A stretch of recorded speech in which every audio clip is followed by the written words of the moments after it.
মিলল নাগরিকত্ব। সিএতে আবেদনের 1 মাস পরই ভারতীয় হলেন বাংলাদেশি দম্পতি। জানা গিয়েছে বাংলাদেশের বাসিন্দা ছিলেন লাতুরাম শিকদার ও পদ্ম শিকদার। জানা যাচ্ছে বাধ্য হয়ে বছর কয়েক আগে বেআইনি পথে ভারতে চলে আসেন তারা। আশ্রয় নেন নদিয়ায়, পাকাপাকিভাবে থাকতে শুরু করেন তাহেরপুরের কামগাছি জয়পুরে। এদেশে এসে অবৈধ উপায়ে আধার কার্ডও বানিয়ে ফেলেছিলেন তারা।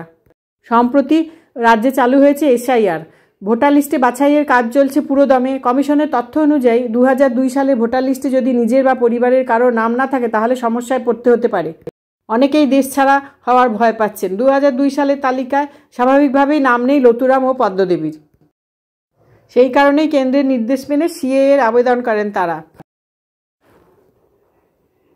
জানা গেছে অক্টোবরে আবেদন করে 19 নভেম্বরে নাগরিকত্বের শংসাপত্র পেয়েছেন তারা। এবার তারা নিশ্চিন্ত, আর বাংলাদেশি বলে দাগিয়ে ভারত ছাড়া করতে পারবে না কেউ।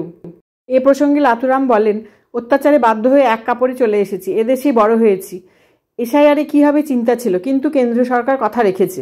সিএএতে আবেদন করেছিলাম, নাগরিকত্বের নথি পেয়েছি।